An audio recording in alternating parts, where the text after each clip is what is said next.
Bienvenue à tous, bienvenue sur la chaîne Zar 33, bienvenue sur la chaîne de la lumière. Voilà, alors aujourd'hui, comme vous avez vu, mon titre c'est la terreur de mourir sans amour. Donc il y a des personnes, on peut dire aujourd'hui, qui ont peut-être des questionnements justement par rapport à cela. Et donc en fait, moi ce qui m'est venu, si vous voulez, c'est le parfum de peau. Voilà, parce que j'avais tiré dans mes tirages précédents Claude Montana, et donc c'est un parfum. Et c'est un parfum qui est très tenace, et en même temps c'est un parfum, on va dire, que Claude Montana a voulu faire en rapport, on peut dire, avec vraiment un parfum de peau, un parfum qui se porte sur la peau.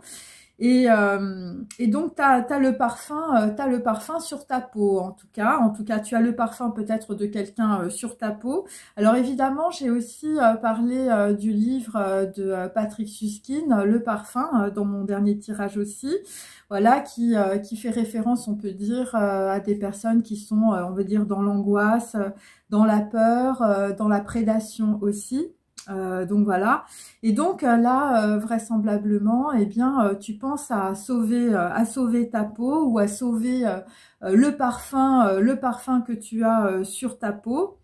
Et, euh, et donc, en fait, tu sauves ta peau, tu sauves la peau que tu as sur les os, hein. Tu sauves peut-être une enveloppe, hein, une enveloppe corporelle, par rapport, on peut dire, à la transmission, ou par rapport à la généalogie et à ton transgénérationnel. Alors, il y a aussi voilà, donc ça, moi, ça m'a fait penser évidemment à une forme, on peut dire, de catharsis. Voilà, quand on sépare, on peut dire, les viscères des os. Donc les viscères, on peut dire, dans la Grèce antique, contiennent, on peut dire, le karma à la fois de tes ancêtres. Donc voilà, donc c'est les reins, le foie, les poumons par exemple. Et, euh, et donc en fait, il y a peut-être aussi des gens qui veulent te faire payer, on peut dire, ton karma. Voilà, alors c'est pour certains, c'est en rapport avec des viscères. Voilà, donc vous payez votre karma, donc vous avez peut-être, on peut dire, mal au rein, ou des problèmes de foie, ou des problèmes de rein, c'est possible. Et donc je repars évidemment sur Patrick Suskind, bien sûr, sur le parfum. Donc Patrick Suskind, c'est un écrivain et scénariste allemand, voilà, qui est né à côté du lac de Starnberg en Bavière, près de Munich. Donc il y a des personnes qui, on peut dire, qui sont en lien avec ce lieu. Donc il a travaillé comme scénariste aussi à la télévision. Donc on va dire ses œuvres sont La Contrebasse, Le Parfum et Le Pigeon. Donc alors, comme tout ce que je dis, on va dire, dans mes prédictions, parce que là, si on est quand même sur de la divination, eh bien, il faut aussi s'arrêter, évidemment, sur, on peut dire, des mots qui vont peut-être, on peut dire, signifier quelque chose, ou des parties d'histoire, on peut dire, de ces livres voilà, parce que chaque mot, chaque livre, chaque, on peut dire, personnage ou personnalité, eh bien derrière il y a un monde, et il y a un monde qui est connecté aussi au vôtre. Donc c'est pour ça aussi que je fais ces vidéos sans tirer les tarots. Et donc La Contrebasse, donc c'est donc un des livres de Patrick Suskind. C'est une relation d'amour-haine qu'entretient, on va dire, un musicien.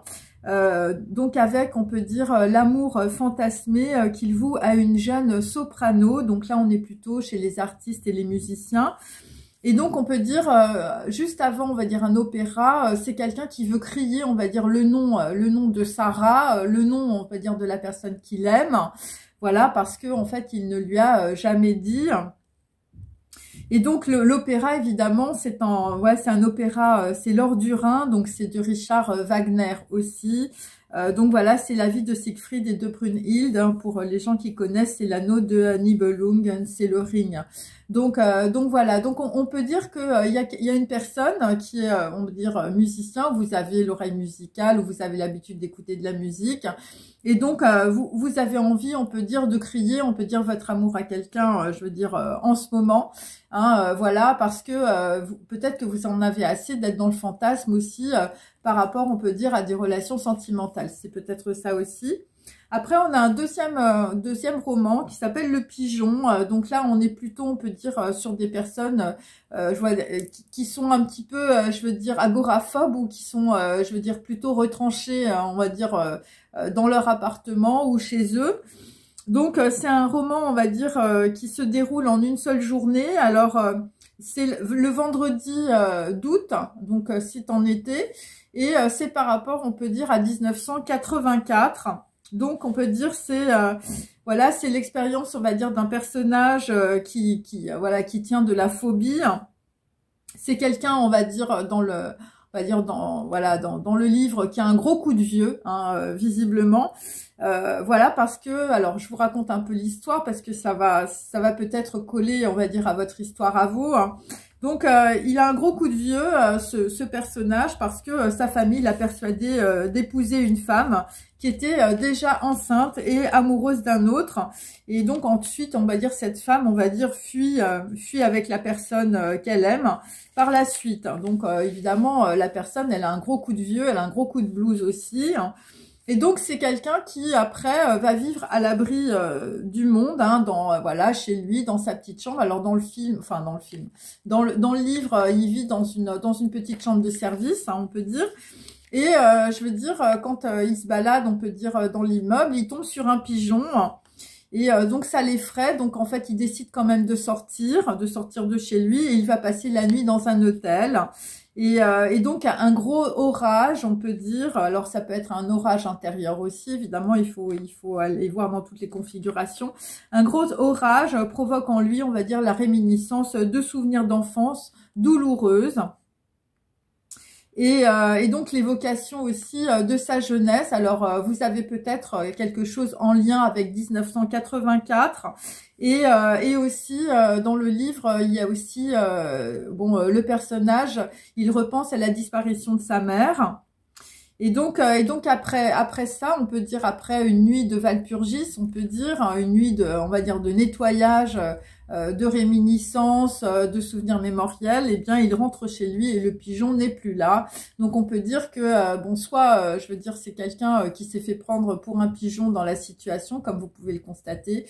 Ou c'est quelqu'un, on peut dire, qui avait des grosses peurs, on peut dire, qui était vraiment lié à des souvenirs d'enfance, à des choses que vous n'aviez pas, on peut dire, envisagées, voilà, des choses que vous n'aviez pas pu vivre, on peut dire, quand vous étiez plus jeune. Et pour certains, c'est 1984. Donc, peut-être que vous aviez, je sais pas, 10 ans ou 14 ans, on ne sait pas. Donc voilà. Et donc là je repasse évidemment sur évidemment le livre qui est tombé dans mon tirage hier.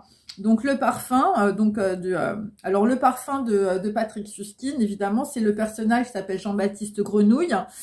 Donc Jean-Baptiste naît sur un tas de fumier après plusieurs infanticides de sa mère. Donc l'enfant est recueilli par une nourrice, hein, donc voilà, donc vous avez peut-être un lien, on peut dire dans votre famille, soit avec un transgénérationnel qui est pas évident, soit vous vous êtes fait adopter, soit vous ne connaissez pas une partie de votre famille, ou tout simplement c'est une nourrice, on peut dire, qui vous a élevé, hein. Et donc on peut dire que voilà, donc Jean-Baptiste Grenouille, l'enfant n'a pas d'odeur. Alors je tiens à dire aussi que dans ce livre, donc il s'appelle Grenouille. Et donc en fait, moi en fait au niveau symbolique, hein, les grenouilles, c'est des êtres qui sont extrêmement sensibles. C'est de l'hypersensibilité en fait. Et donc vu, on va dire, l'histoire aussi de ce livre, hein, Le Parfum, qui est une histoire, on va dire, d'une personne criminelle, eh bien c'est aussi quelqu'un qui je veux dire, qui dès le départ en fait il est, on peut dire, dans de mauvaises conditions, voilà. Et donc, il a une hypersensibilité. Et cette hypersensibilité, on va dire, est pervertie par, on va dire, la manière dont, on peut dire, il a commencé sa vie. En fait, moi, je lis un peu enfin, vous allez comprendre après. Et donc on va dire, l'enfant n'a pas d'odeur. Donc, ça veut dire qu'il n'a pas d'identité. Et il est confié à plusieurs personnes, puisqu'il n'a pas d'odeur. En fait, les gens se refilent l'enfant parce que voilà, il dérange en fait. Il dérange parce que il est en dehors des normes. Il n'a pas d'odeur. on connaît pas, je veux dire, une personne qui n'a pas d'odeur, hein, voilà. Et donc, on peut dire aussi, les enfants rejettent Grenouille en lui faisant subir des sévices physiques et en essayant de l'étouffer. Donc, on peut dire dès le départ, je veux dire, c'est parce qu'il n'a pas d'odeur, parce qu'il n'a pas d'identité, eh bien, on va lui faire payer, on va dire, le fait qu'il soit très différent. Et donc, on va dire, mais Grenouille, voilà, s'accroche à la vie. Et donc, dans le livre, il est comparé à une tique qui aurait choisi la vie. Il peut rester patient indéfiniment, attendant le bon moment pour se libérer et accomplir sa mission de vie. Donc, voilà, c'est un petit peu ça. C'est-à-dire que c'est quelqu'un, on va dire, je veux dire, qui a tellement d'embûches, de problèmes, de rejets, on va dire, qui décide quand même de s'accrocher à la vie. Et donc, on peut dire, il est doté, on va dire, d'un nez et il arrive à décomposer, évidemment, toutes les odeurs de Paris. Donc, le 1er septembre, il rencontre une femme rousse aux yeux verts qui exhale une odeur indicible, qui le trouble profondément. Donc, elle possède un parfum extraordinaire qui donne un sens à sa vie. Donc, on va dire, dans le film, il la tue pour conserver ce formidable parfum. Voilà, voilà la distillation, on peut dire, pour... voilà, il distille l'odeur pour, on va dire, s'emparer, on peut dire, de cette identité, de l'identité, on va dire, de cette femme. Et donc, après, il reste 7 ans, on peut dire, reclus dans une grotte, on peut dire, avec le parfum de la jeune fille rousse. Et donc, on va dire, dans le livre, en fait, quand on maîtrise les odeurs, on maîtrise le cœur des hommes.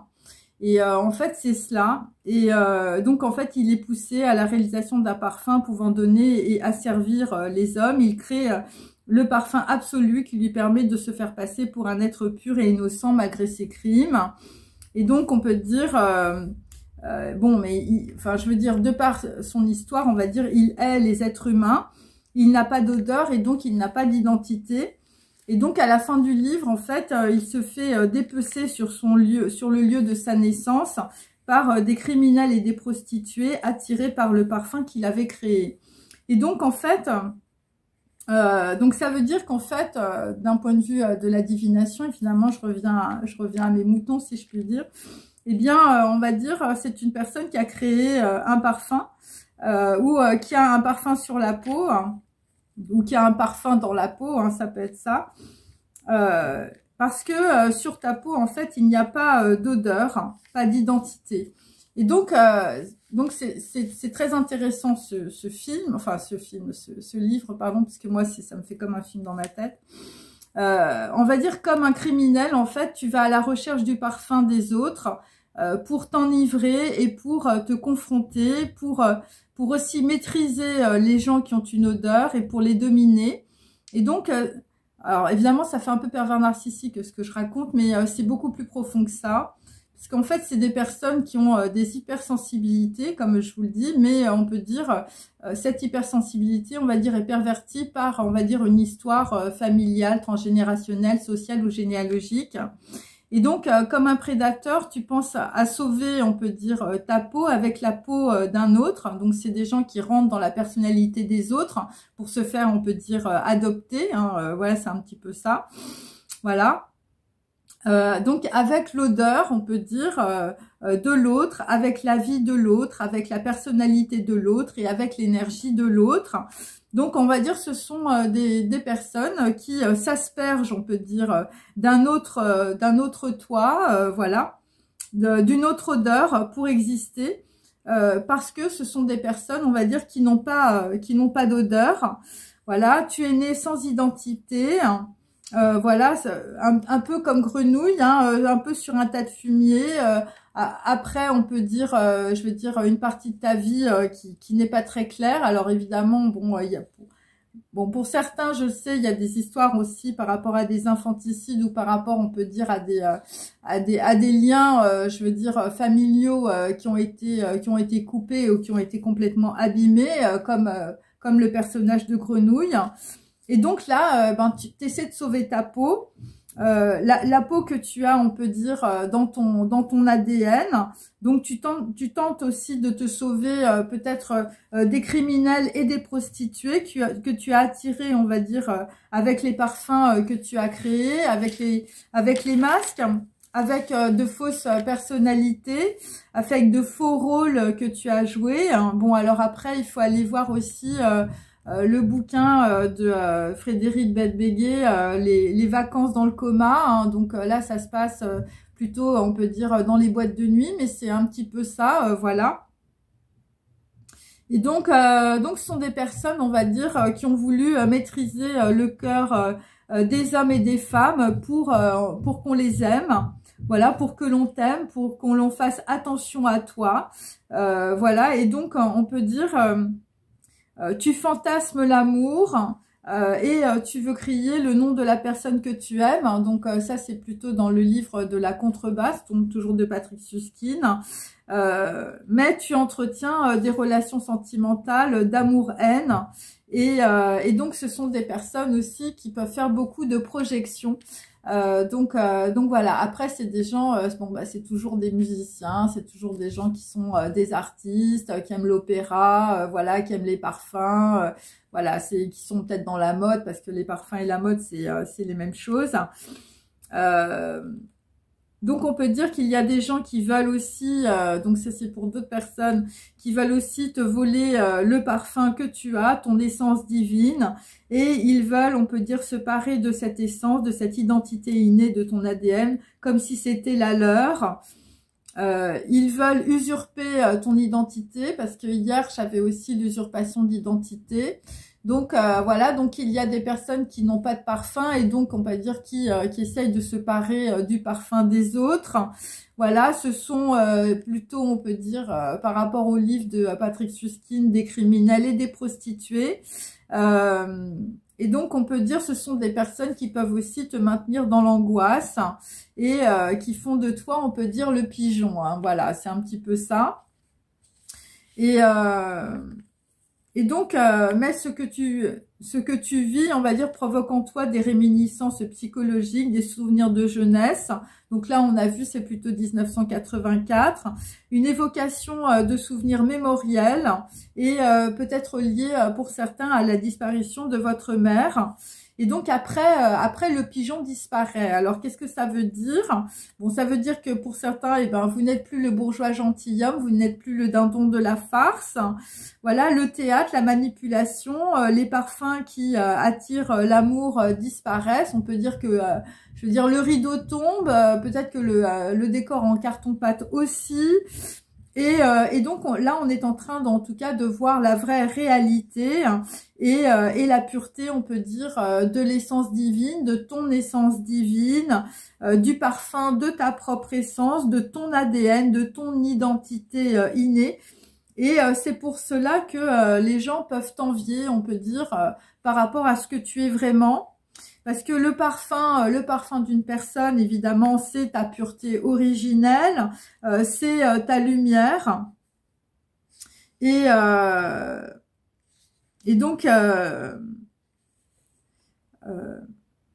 on peut dire que bon bah l'amour, on peut dire, c'est aussi pour, on peut dire, se détourner d'une certaine forme, on peut dire, de mort, d'une petite mort. Donc, on va dire qu'il y a des gens qui sont en train de courir, on peut dire, après un parfum de peau, voilà, après quelque chose, en tout cas, qui est resté sur votre peau, c'est ce qu'on peut dire.